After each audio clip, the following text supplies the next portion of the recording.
यह एक काल्पनिक कहानी है। इसमें दिखाई गई घटनाएं, पात्र और संवाद पूरी तरह से लेखक की कल्पना पर आधारित हैं। इसका कोई संबंध किसी वास्तविक व्यक्ति या घटना से नहीं है। सभी लोग वापस नगर की ओर पीछे हटें। इसी बीच देवांशी डिंग की आवाज गूंज उठी। दक्षिणी क्षेत्र के गूढ़ साधकों ने नगर में लौटने में जरा भी संकोच नहीं किया। देवांशी डिंग नहीं जानती थीं कि वे विशालकाय जीव क्या थे, और उनके पीछे हटने का आदेश देने का कारण केवल यह था कि वे आकार में बहुत ही विशाल थे। साधारण गूढ़ साधकों के लिए उनके सामने टिक पाना असंभव था। दक्षिणी क्षेत्र के अन्य सभी गूढ़ साधक नगर की ओर पीछे हट चुके थे, लेकिन आरव नहीं हटा, और न ही उसके लिए पीछे हटना आवश्यक था। यह कहा जा सकता था कि इस समय उसके पास जो शारीरिक रक्षात्मक शक्ति थी, उसके बल पर वह राजसिंहासन स्तर के विशेषज्ञों से भी सीधे टकरा सकता था। तो फिर वह इन विशालकाय जीवों से क्यों डरता? बेशक वह उन्हें कम आंकने की भूल भी नहीं करने वाला था। युगेंद्र ने अपना हाथ लहराया और उसकी सेना तुरंत पीछे हट गई तथा उसके पीछे एक व्यूह में व्यवस्थित हो गई। इस बीच बहुरंगी गैसों ने युगेंद्र की सेना को घेर लिया था और उन्होंने एक प्राकृतिक ढाल का निर्माण कर लिया था। क्या ये विशालकाय जीव प्राचीन काल के हैं? आरव ने पूछा। शव पूर्वज ने सिर हिलाया और कहा, तुम्हें सावधान रहना होगा, विशेष रूप से उस जीव से जो प्रलयाधिप महादैत्य है। उसे कभी भी नगर के करीब मत आने देना। प्राचीन काल में वह नगरों के लिए साक्षात काल था। जरा उसका आकार तो देखो, अगर उसने नगर की दीवारों के किसी भी हिस्से पर टक्कर मार दी तो पूरी दीवार ढह जाएगी। आरव ने सिर हिलाया। वह महादैत्य वास्तव में बहुत विशाल था, और उसे महसूस हुआ कि यदि उस महादैत्य ने टक्कर मारी तो प्राचीन नगर सचमुच ढह सकता था। शव पूर्वज धीरे से बोला, उस विषैले कीड़े को विषपंख नागसर्प कहा जाता है। उसे ड्रैगन और काले कछुओं को खाना बेहद पसंद है। वह ड्रैगन वंश का कट्टर दुश्मन है। तुम्हें उसकी गति से सावधान रहना होगा और उसे कभी भी अपने शरीर को जकड़ने का अवसर मत देना। आखिरकार उसने एक बार एक ड्रैगन को भी जकड़कर मार डाला था। आकाश में उड़ने वाला वह जीव आकाशग्रासी महागिद्ध है। वह अत्यंत तीव्र है और वर्मिलियन पक्षी कबीले का जानी दुश्मन है। उसकी गति किसी वर्मिलियन पक्षी से कम नहीं है और शायद उनसे भी तेज है। उसकी सबसे भयानक क्षमता निगलने की है, और उसने एक बार 2 वर्मिलियन पक्षियों को जिंदा निगल लिया था। आरव ने आकाश में उड़ रहे महागिद्ध और युगेंद्र के सामने खड़े नागसर्प पर नजर डाली। इसी बीच शव पूर्वज ने अपनी बात जारी रखी, वहां जो खड़ा है वह विषाचार्य कालजित है। तुम्हें उससे हर हाल में बेहद सावधान रहना होगा। उसकी अपनी शक्ति उतनी भयानक नहीं है, लेकिन उसके जहर बेहद डरावने हैं। यहाँ तक कि 5वें रैंक के आत्मोन्नति स्तर के विशेषज्ञ भी उसके जहर का सामना नहीं कर सकते, जबकि 5वें रैंक से नीचे के लोग तो छूते ही दम तोड़ देते हैं। अतीत में उसने अपने जहर के दम पर लगभग 3 करोड़ की आबादी वाले एक मध्यम आकार के नगर को पूरी तरह नष्ट कर दिया था। अगर उसका जहर प्राचीन नगर के भीतर चला गया तो तुम अकेले ही बचोगे। तुम्हारी क्या बात है? तुम भी तो उसी काल के महापुरुष हो। वे सभी इतने भयानक हैं, तो तुम्हारे पास कौन सी विशेष परम तकनीक है? आरव ने शव पूर्वज की ओर देखा। तुम्हारे पूर्वज यानी मेरे पास। मैं जब वह इस बिंदु पर पहुंचा तो शव पूर्वज को अचानक एहसास हुआ कि उसके पास कोई विशेष तकनीक नहीं थी। जहां तक मारने की बात थी, मारना तो हर कोई जानता था। बस वह आम लोगों की तुलना में बहुत अधिक हत्याएं करता था। आरव मुस्कुराया और बोला, ठीक है, तुम वापस नगर में जाओ और विश्राम करो। बाकी सब मुझ पर छोड़ दो। और अभी जो तुमने किया उसके लिए धन्यवाद। यदि तुम सचमुच मुझे धन्यवाद देना चाहते हो तो मेरा आत्मा अनुबंध टोकन मुझे वापस दे दो, शव पूर्वज ने मजाक करते हुए कहा। सश। एक लकड़ी का टोकन उसके सामने प्रकट हुआ। शव पूर्वज ने देखा और महसूस किया कि यह वास्तव में उसका आत्मा अनुबंध टोकन ही था। वह एक पल के लिए स्तब्ध रह गया, फिर उसने आश्चर्य से कहा, लड़के, तुम सचमुच इसे मुझे वापस दे रहे हो? क्या तुम्हें यह नहीं चाहिए था? आरव ने सहजता से कहा। अतीत में उसे शव पूर्वज के आत्मा अनुबंध टोकन की आवश्यकता थी क्योंकि उसे शव पूर्वज की शक्ति का डर था। लेकिन अब उसे शव पूर्वज से डरने की कोई आवश्यकता नहीं थी। इसके अलावा संकट के समय शव पूर्वज पीठ दिखाकर भागा नहीं था। उसने आरव के लिए रुद्राक्ष को रोका था और उस कारण से गंभीर रूप से घायल भी हुआ था। इसलिए आरव को लगा कि उसे इस उपकार का बदला चुकाना चाहिए। शव पूर्वज ने एक पल के लिए संकोच किया और फिर कहा, लड़के, क्या तुम ऐसा इसलिए कर रहे हो क्योंकि मैं अभी लड़ने में असमर्थ हूं और तुम्हारे लिए मेरा कोई मूल्य नहीं बचा? मैं तुम्हें बता दूं कि मैं अभी सिर्फ घायल हूं और कुछ रक्त सोखने के बाद मैं पूरी तरह ठीक हो जाऊंगा। आरव के होठों के कोने सिकुड़े और उसने कहा, बूढ़े मूर्ख, मुझे कभी नहीं पता था कि तुम्हारे भीतर मूर्ख बनने की इतनी क्षमता है। ठीक है, अगर तुम्हें नहीं चाहिए तो इसे मुझे वापस दे दो। जब मेरे पास करने को कुछ नहीं होगा तो मैं तुम्हें प्रताड़ित करूंगा। ऐसा सोचने की भी भूल मत करना। शव पूर्वज ने लकड़ी का टोकन लपका और पलक झपकते ही वहां से गायब हो गया। धन्यवाद, मैं इस उपकार को याद रखूंगा। शव पूर्वज की आवाज तब फिर से गूंजी जब वह नगर के भीतर प्रकट हुआ। आरव मुस्कुराया और फिर उसकी पीठ पर तलवार संदूक प्रकट हो गया। इसके बाद उसने अपनी बाईं हथेली को पलटा और उसकी हथेली में तलवार बीज आ गया। तभी उसने युगेंद्र के समूह की ओर देखा और ठंडी हंसी हंसते हुए कहा, युगेंद्र, खुद को बचाने के लिए तुमने जो तुरुप के पत्ते छिपाकर रखे थे वे वास्तव में मेरी उम्मीदों से परे हैं, लेकिन मैं यह जानने के लिए उत्सुक हूं कि क्या तुम्हारे अधीनस्थों के पास भी इतने सारे तुरुप के पत्ते हैं? सश। आरव की लकड़ी की तलवार से प्रकाश की एक किरण चमकी और युगेंद्र की सेना में जा घुसी और तभी चीख पुकार मच गई क्योंकि 3 आत्मोन्नति स्तर के विशेषज्ञ कटकर 2 टुकड़ों में विभाजित हो गए थे।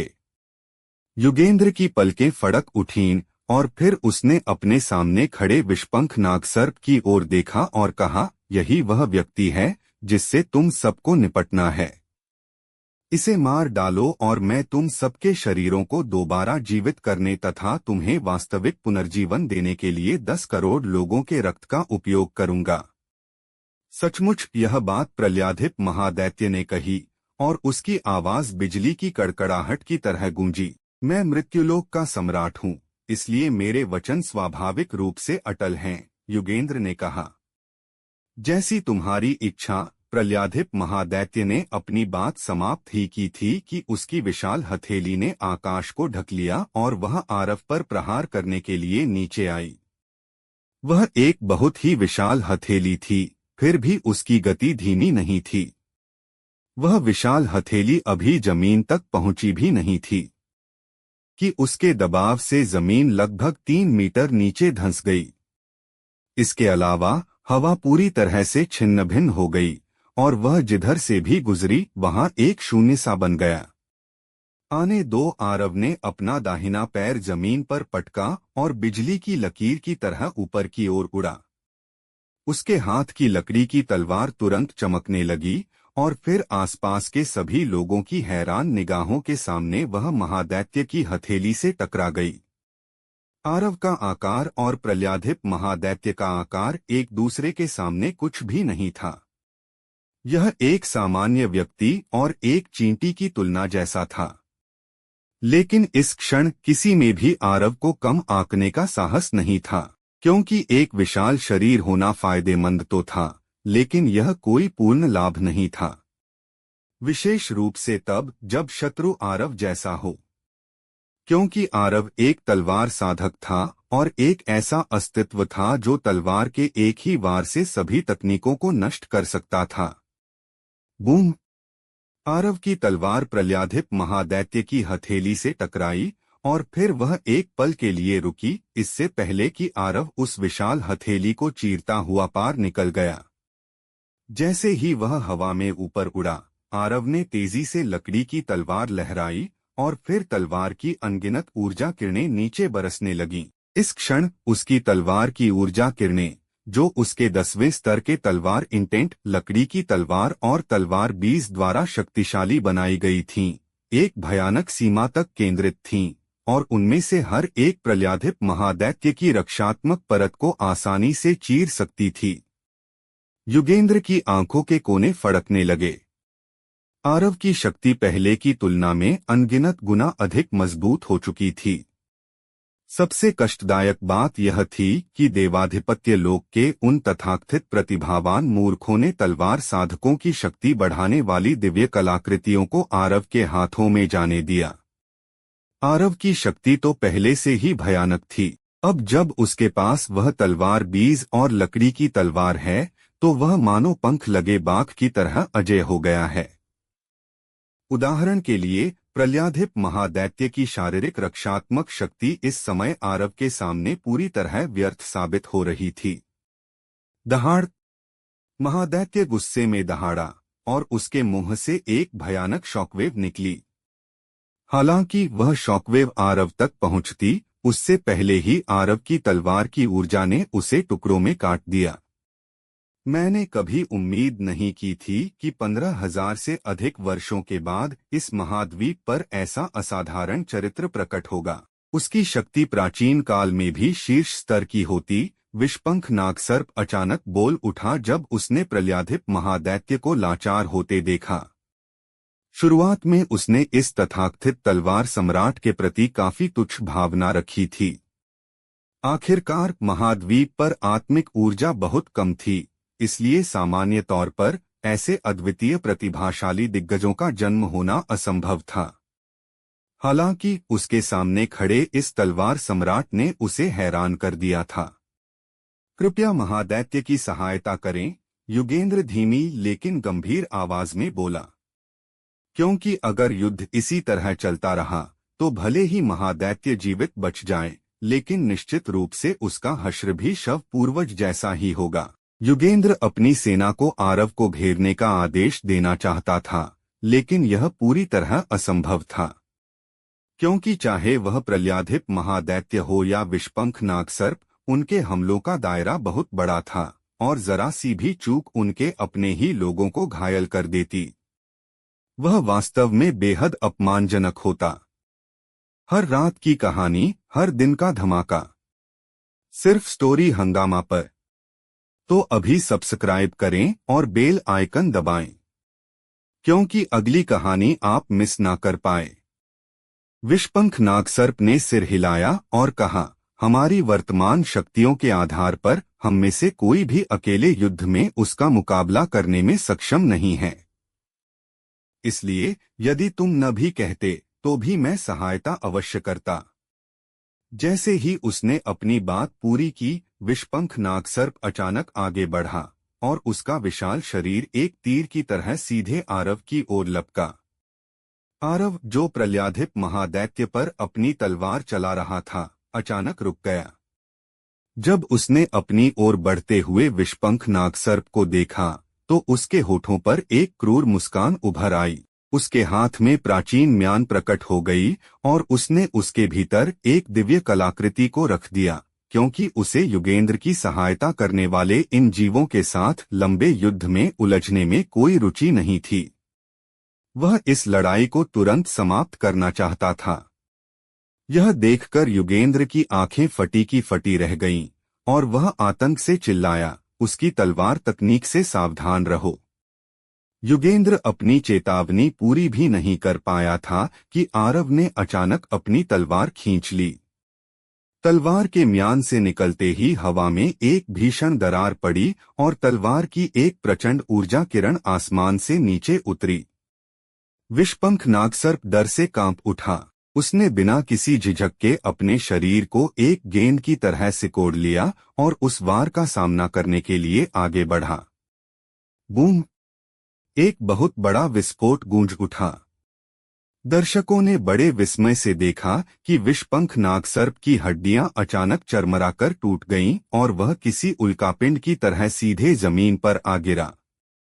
धड़ाम!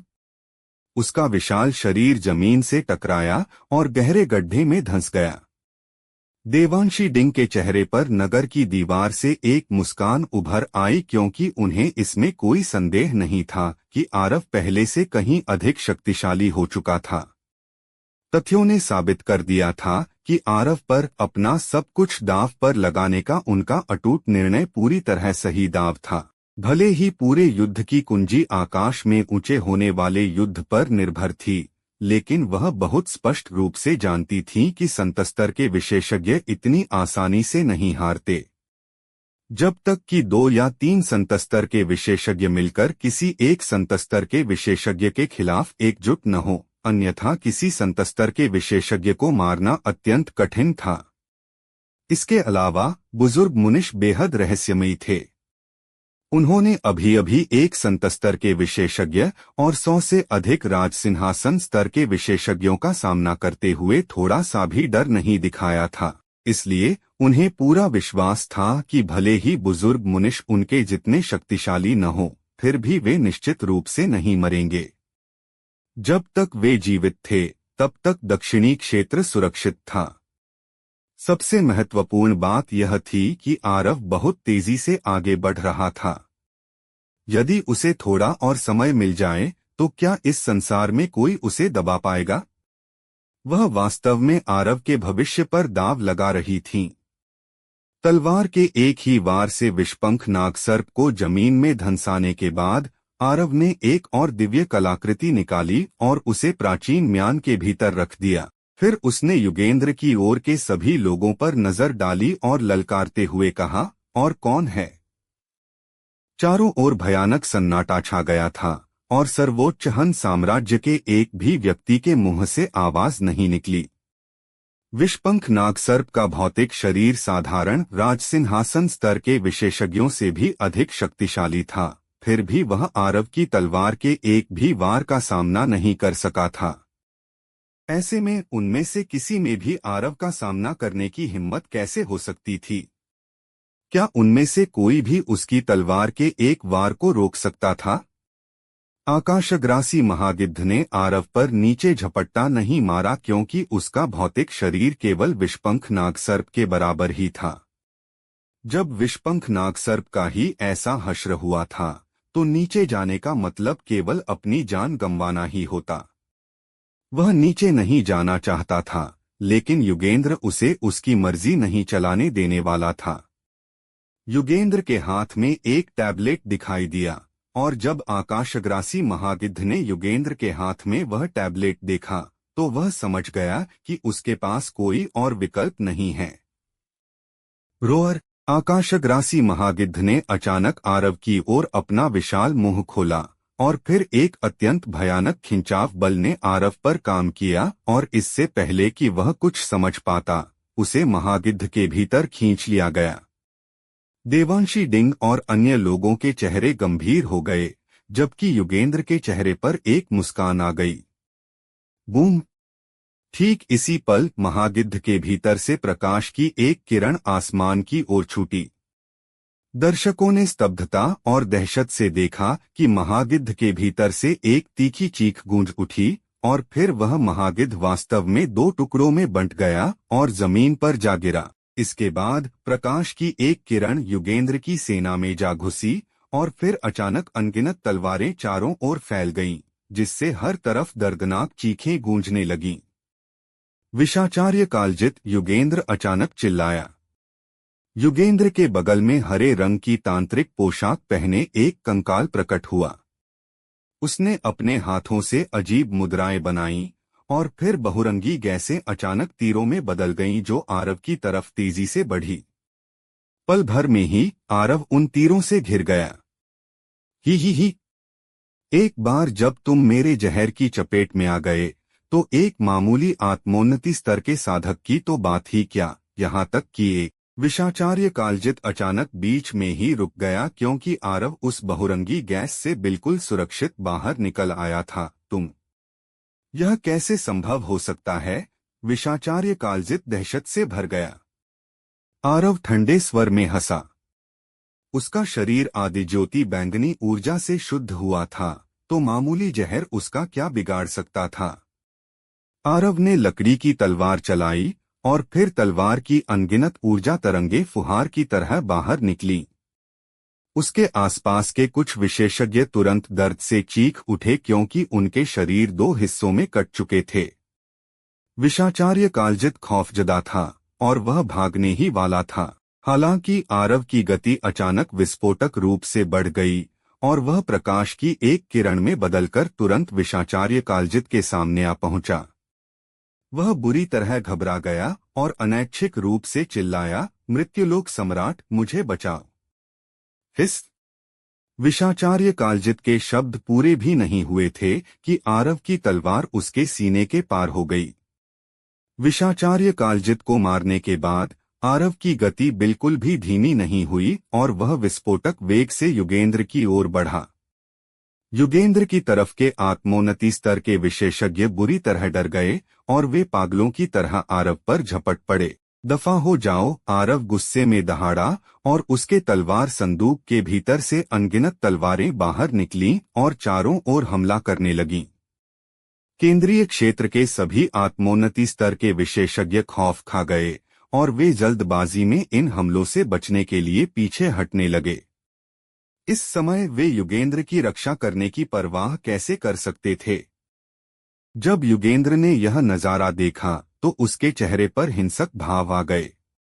उसने कभी नहीं सोचा था कि आरव की ताकत इस हद तक दुर्जेय हो चुकी होगी। कुछ समय पहले तक आरव केवल एक बार आकाशभेदी आघात तकनीक का इस्तेमाल करने पर ही गंभीर रूप से घायल हो जाता था, लेकिन अब उसने लगातार 2 बार इसका इस्तेमाल किया था और वह पूरी तरह ठीक था। क्या उसके सुधार की गति थोड़ी ज्यादा भयानक नहीं है? भले ही आरव कितना भी मजबूत क्यों न हो, उसके लिए 10,000 से अधिक आत्मोन्नति स्तर के विशेषज्ञों की सेना के खिलाफ अकेले लड़ना असंभव था। लेकिन समस्या यह थी कि युगेंद्र की तरफ के ये आत्मोन्नति स्तर और आत्मिक स्तर के साधक उस पर हमला करने की हिम्मत ही नहीं कर रहे थे। शायद आरव कम समय में उन सभी का संहार करने में सक्षम नहीं था, लेकिन वह समूह के सबसे आगे खड़े लोगों को बेरहमी से काटने में पूरी तरह सक्षम था। कोई भी वह पहला व्यक्ति नहीं बनना चाहता था। ऐसा नहीं था कि वे मौत से नहीं डरते थे, लेकिन आरव ने जो ताकत और क्रूरता दिखाई थी, उसने वास्तव में उनके भीतर खौफ पैदा कर दिया था। विशेष रूप से आरव की बेरहमी ने।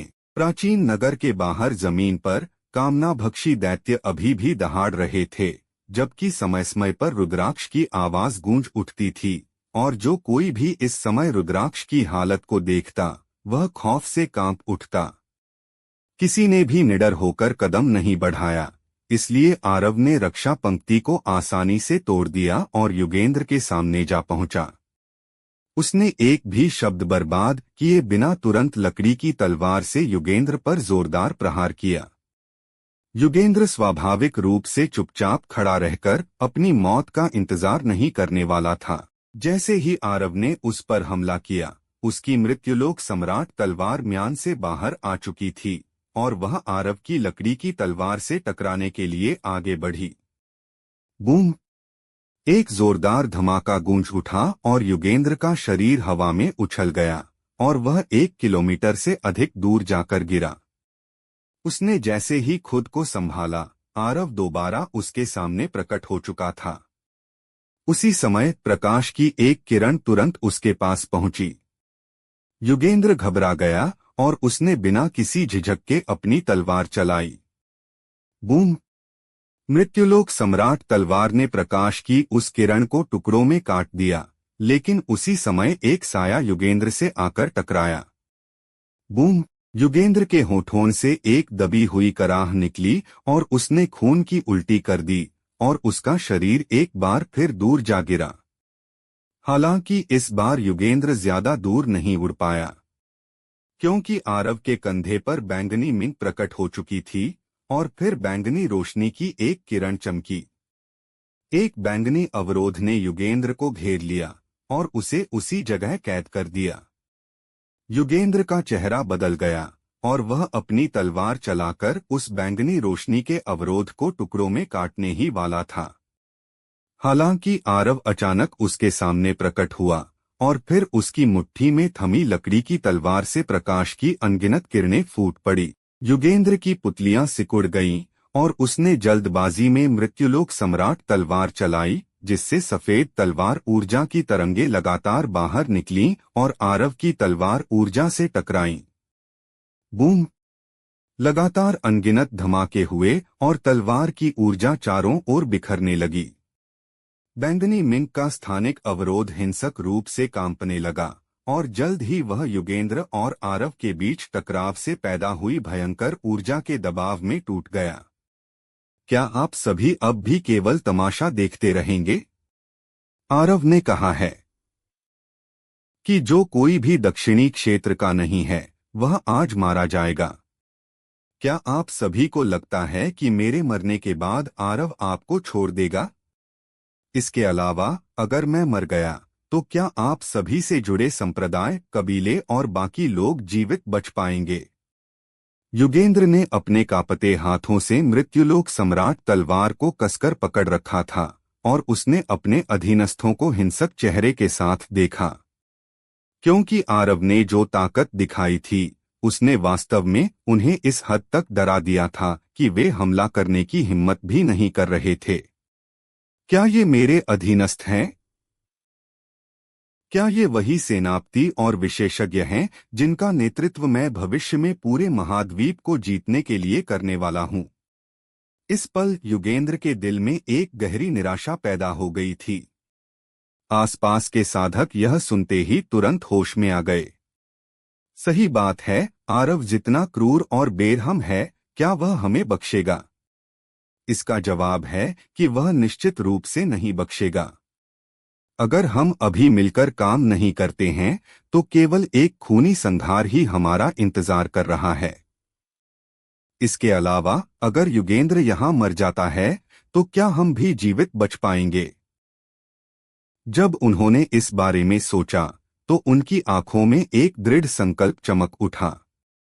मौत तो हर हाल में उनका इंतजार कर रही थी और उनके पास जीवित रहने का एकमात्र मौका यही था कि वे सब एक साथ आएं और आरव को मार डालें। जब उसने देखा कि वे सभी हमला करने वाले हैं तो आरव ने अपनी हथेली पलटी और प्राचीन म्यान जिसके भीतर एक तलवार मौजूद थी उसकी पकड़ में आ गई। यह नजारा देखकर वे सभी बुरी तरह डर गए और वे तेजी से पीछे हटने लगे। इसके बावजूद आरव ने तलवार खींच ली। वह तलवार टुकड़ों में बिखर गई और फिर तलवार की ऊर्जा की एक विनाशकारी तरंग आसमान को चीरती हुई बिजली की तरह युगेंद्र की ओर बढ़ी। दोस्तों, स्टोरी को लाइक, शेयर व सब्सक्राइब कर दिया करो जिससे मुझे मोटिवेशन मिलता है। जिस क्षण आरव ने अपनी तलवार निकाली, युगेंद्र के पक्ष के आत्मोन्नति स्तर के विशेषज्ञ होने वाले परिणामों की परवाह किए बिना तुरंत पीछे की ओर पीछे हट गए। आखिरकार उन्होंने इस तलवार तकनीक की भयंकर शक्ति को अपनी आंखों से देखा था। उनकी तो बात ही छोड़िए, राजसिंहासन स्तर का कोई विशेषज्ञ भी इसके सामने सीधे आने का साहस नहीं कर सकता था। युगेंद्र की आंखों की पुतलियां सुई की नोक के बराबर सिकुड़ गईं और उसने लगभग अपनी स्वाभाविक प्रतिक्रिया के तहत मृत्युलोक सम्राट कवच और मृत्युलोक सम्राट सील की शक्ति से युक्त अपनी मृत्युलोक सम्राट तलवार से प्रहार किया और आरव के तलवार की गूंजती ऊर्जा तलवार की लहर से टकरा गया। बूम! एक बहुत बड़ा विस्फोट गूंज उठा। हर कोई आश्चर्यचकित होकर देखता रह गया क्योंकि युगेंद्र का शरीर हवा में उड़ गया और वह लगभग 3 किलोमीटर दूर जाकर जमीन पर बहुत जोर से गिरा, जिससे वहां एक गहरा गड्ढा बन गया। सर्वोच्च हन साम्राज्य के कुछ विशेषज्ञ उसकी मदद के लिए आगे बढ़ना चाहते थे, लेकिन आरव की बर्फीली और ठंडी निगाहों के संपर्क में आते ही वे तुरंत ठिठक गए। इस समय आरव और उसकी आकाशभेदी आघात तकनीक के सामने जो भी आता वह मारा जाता। आरव ने युगेंद्र की सेना पर एक ठंडी नजर डाली और फिर उसकी आकृति बिजली की गति से युगेंद्र की ओर बढ़ी। इस समय युगेंद्र पूरी तरह से खून से लथपथ था।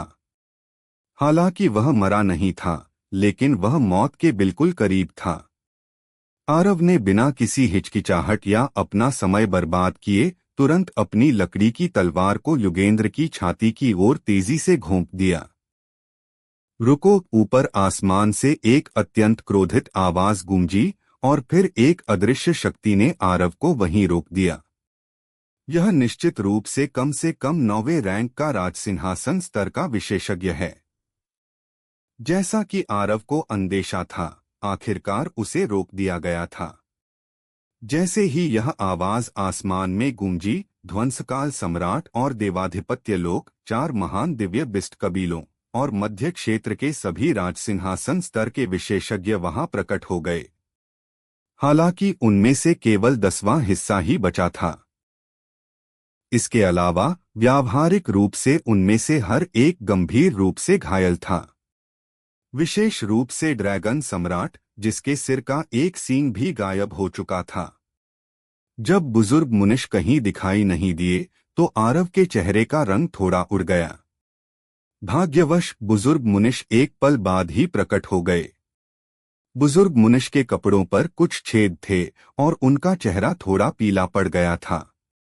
हालांकि केवल उनके बाहरी स्वरूप को देखकर ऐसा नहीं लग रहा था कि उन्हें कोई गंभीर चोट आई है। यह दृश्य देखकर आरव और दक्षिणी क्षेत्र के सभी लोगों के दिलों की चिंता आखिरकार दूर हो गई।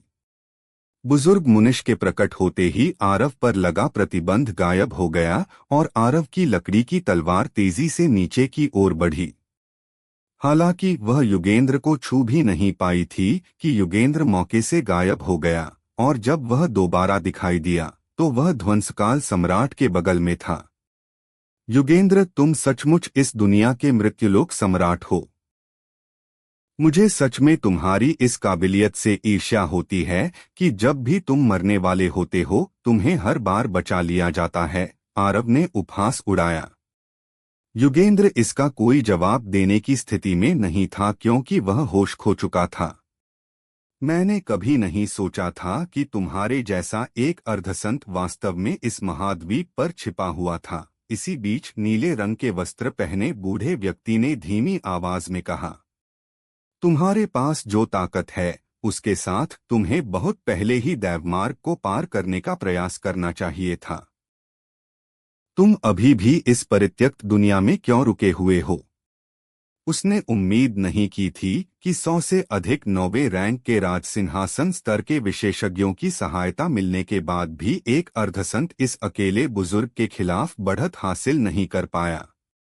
इसके अलावा वे खुद नुकसान में आ गए थे और यहाँ तक कि उसके देवाधिपत्य लोक ने भी इस लड़ाई में लगभग 40 विशेषज्ञ खो दिए थे। ध्वंसकाल सम्राट के चेहरे पर उदासी छाई हुई थी और उसका दिल खून के आंसू रो रहा था, क्योंकि सर्वोच्च हन साम्राज्य के 9वें रैंक के राजसिंहासन स्तर के 4 विशेषज्ञ जो इस लड़ाई में शामिल हुए थे मारे गए थे और अब केवल कालकेतु ही जीवित बचा था।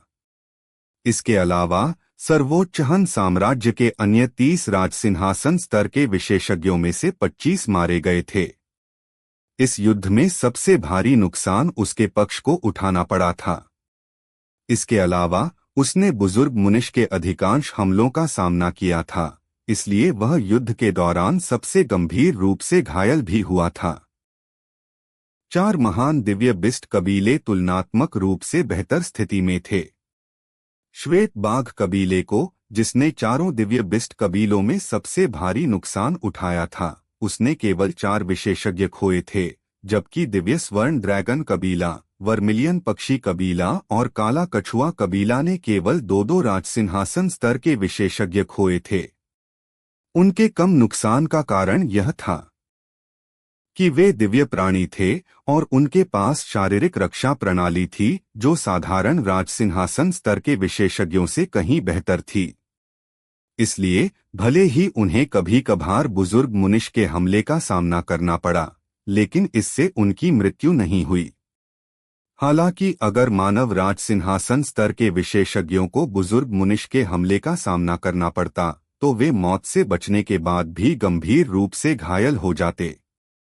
लेकिन इसके बावजूद चारों दिव्य बिस्ट कबीलों के दिलों को बहुत ठेस पहुंची थी, क्योंकि इंसानों की तुलना में दैत्य जंतुओं के लिए राजसिंहासन स्तर तक पहुंचना बहुत अधिक कठिन था।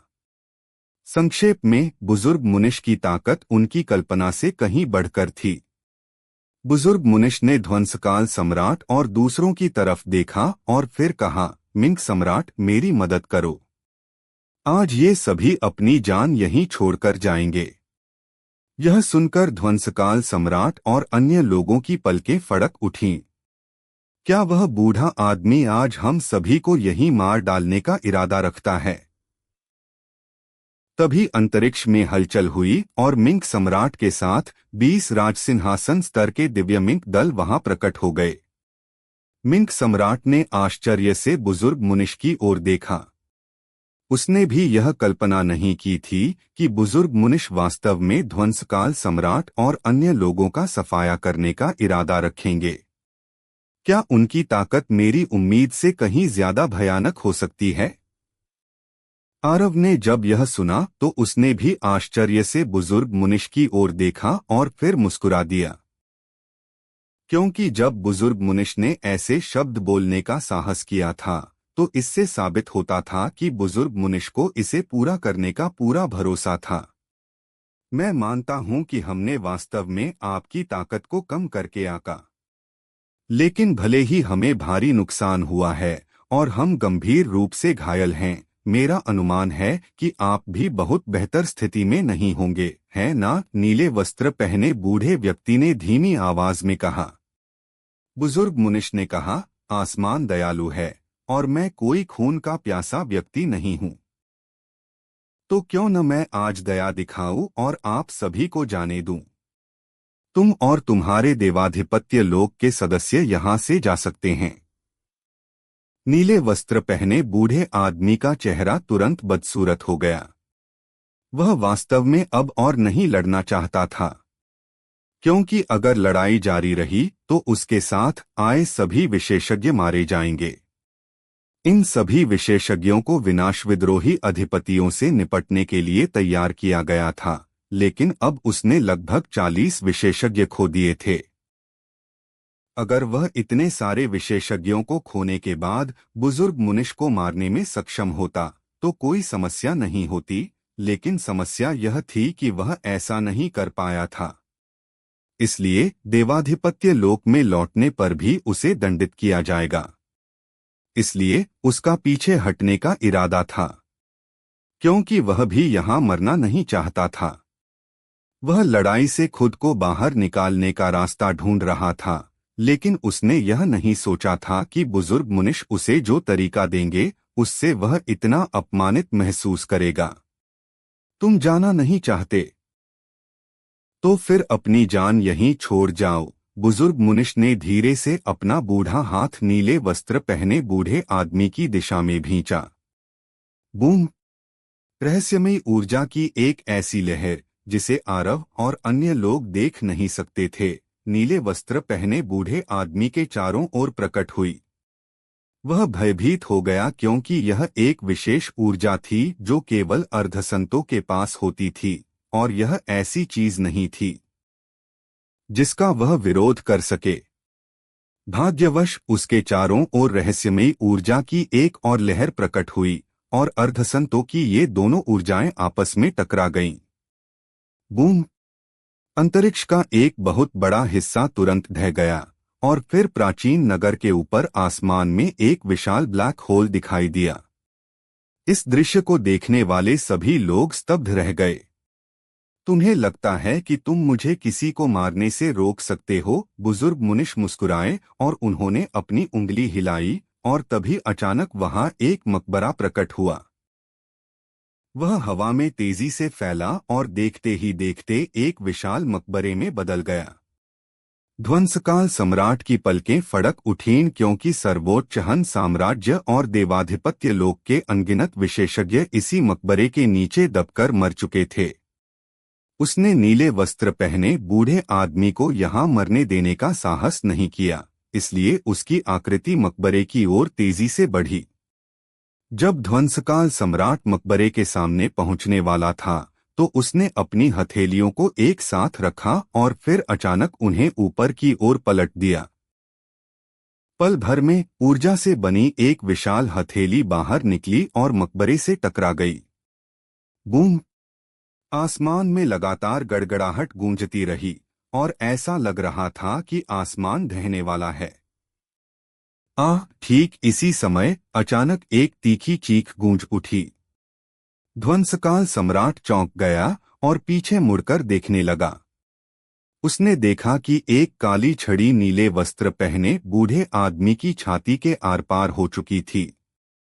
नहीं, नीले वस्त्र पहने बूढ़े आदमी ने एक दर्दनाक चीख मारी और फिर सबने हैरान होकर देखा कि उसका शरीर टुकड़ों में बिखर गया।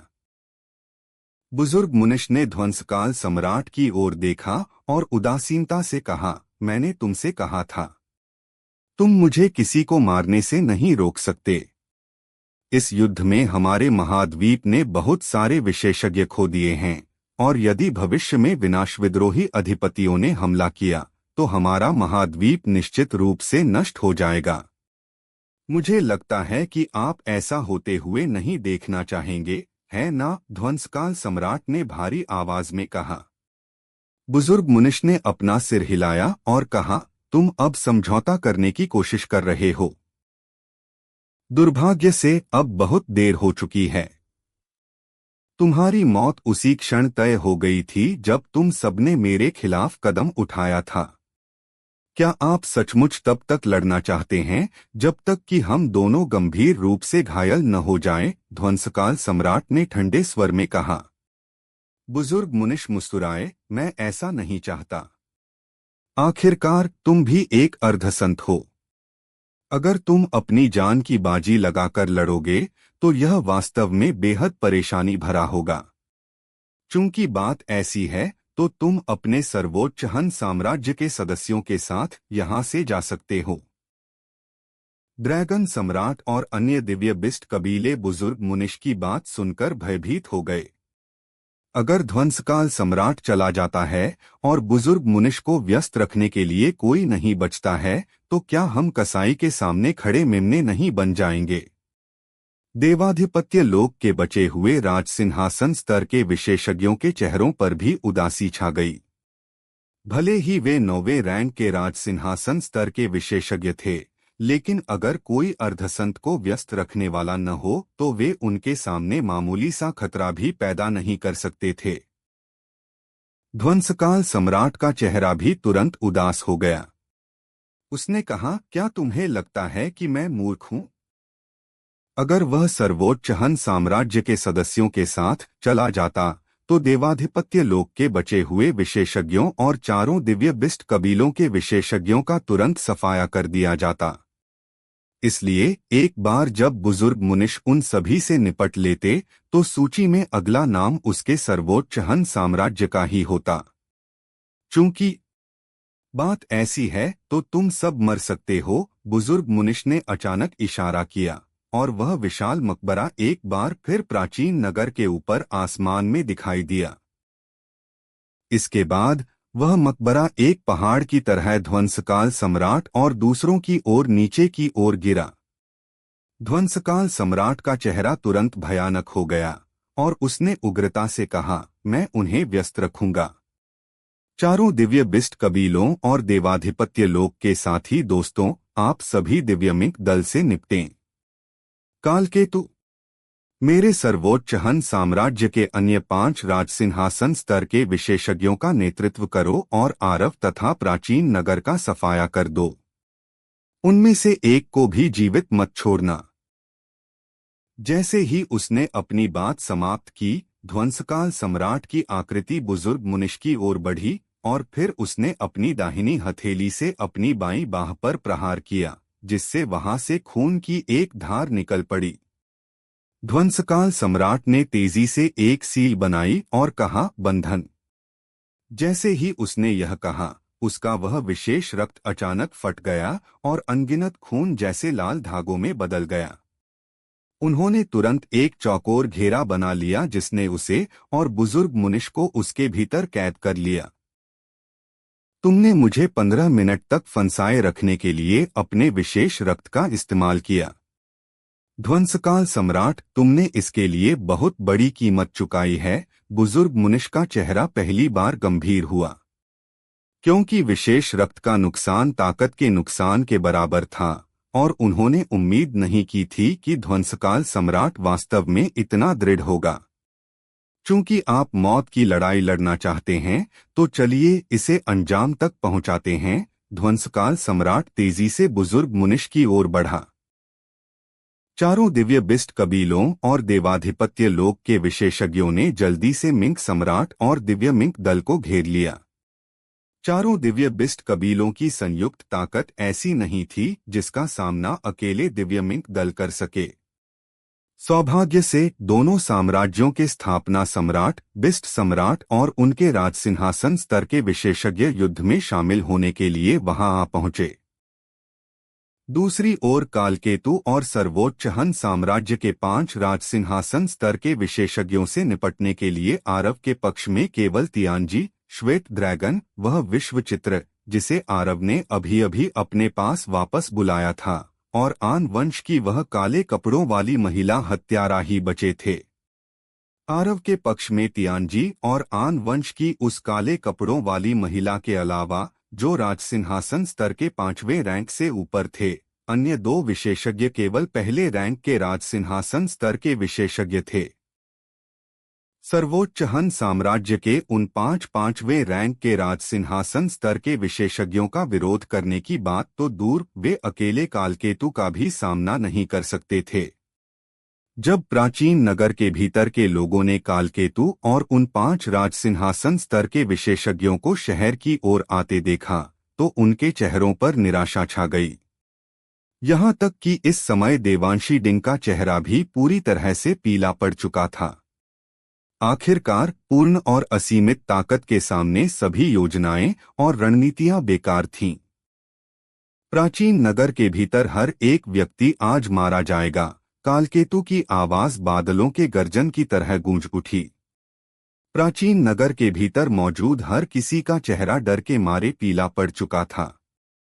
आखिरकार एक 9th रैंक राजसिंहासन स्तर के विशेषज्ञ के सामने खुद को विस्फोट, आत्मदाह कर लेना भी पूरी तरह बेकार था।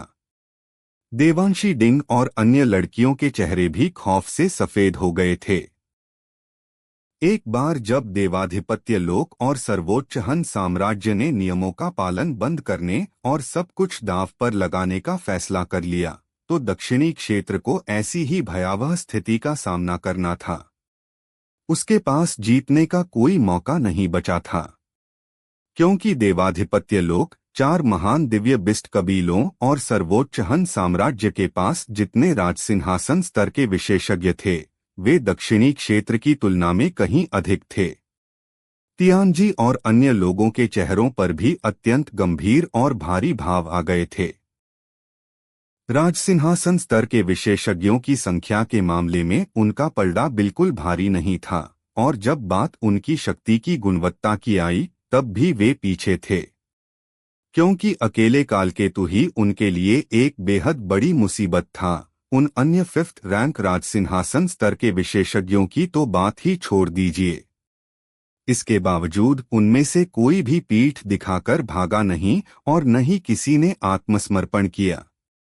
वे मूर्ख नहीं थे, बल्कि वे जानते थे कि ऐसा करने का कोई मतलब नहीं था, क्योंकि इस मोड़ पर जो कोई भी भागता या घुटने टेकता, वह केवल अपमान और उपहास को ही बुलावा देता। कालकेतु के चेहरे के भाव हद से ज्यादा खूंखार हो चुके थे, और उसका संहार इंटेंट साक्षात रूप लेता हुआ दिख रहा था। क्योंकि बुजुर्ग मुनिश को मिटाने की इस योजना के कारण सर्वोच्च हन साम्राज्य ने अपने 4 9th रैंक राजसिंहासन स्तर के विशेषज्ञों और 25 अन्य राजसिंहासन स्तर के विशेषज्ञों को खो दिया था। ऐसा नुकसान सर्वोच्च हन साम्राज्य के लिए एक बेहद विनाशकारी आघात था। सौभाग्य से सर्वोच्च हन साम्राज्य देवाधिपत्य लोक के साथ मिलकर काम कर रहा था, इसलिए दैत्य जाति और दानव जाति मानव जाति पर बड़े पैमाने पर आक्रमण करने की हिम्मत नहीं कर सकते थे। अन्यथा सर्वोच्च हन साम्राज्य सचमुच विनाश के कगार पर पहुंच जाता। इसलिए जब कालकेतु ने इस बारे में सोचा तो उसका चेहरा तुरंत क्रूर हो गया और वह एक झटके में प्राचीन नगर के ऊपर आसमान में आ गया।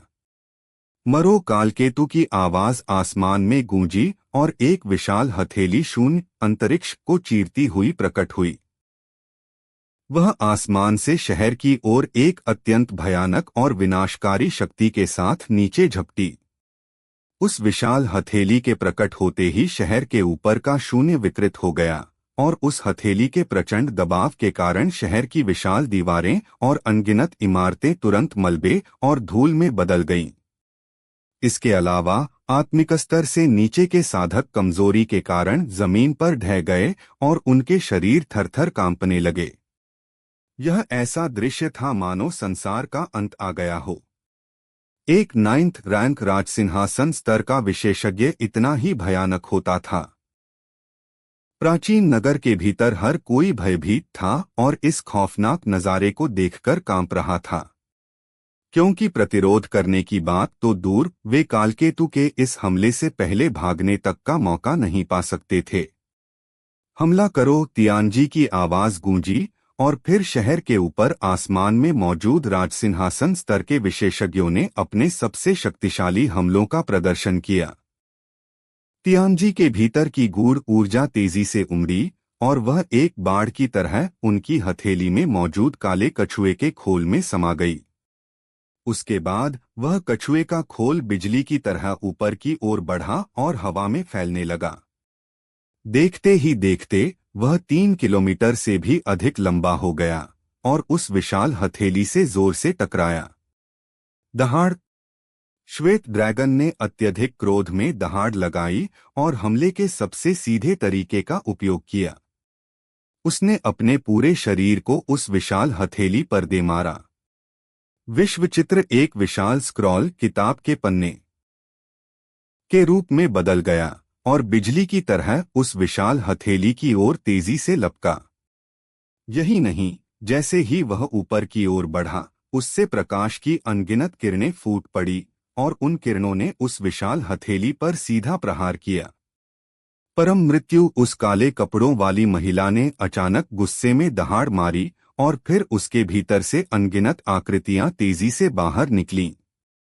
वे आकृतियां एक के बाद एक इस तरह निकलीं कि उन्होंने जमीन से लेकर आसमान तक एक अटूट श्रृंखला बना दी। वे आकृतियां लगभग वास्तविक इंसानों जैसी दिखाई दे रही थीं क्योंकि उसकी गति अपनी चरम सीमा पर थी। Boom boom! तियानजी और अन्य लोगों के संयुक्त हमलों के कारण आसमान में अनगिनत धमाके गूंज उठे, मानो बिजली कड़क रही हो। इसने वहां के शून्य को इस कदर हिला दिया कि वह हिंसक रूप से डगमगाने लगा और ऐसा लगा कि वह शून्य किसी भी क्षण चकनाचूर हो जाएगा। कालकेतु का हमला तियानजी और दूसरों के संयुक्त प्रहारों को झेलने के बाद बुरी तरह कांप उठा और फिर सबने देखा कि उस विशाल हथेली पर अनगिनत दरारें आ गईं। वे दरारें धीरे धीरे पूरी हथेली पर फैल गईं और कुछ ही देर में एक जोरदार धमाका हुआ।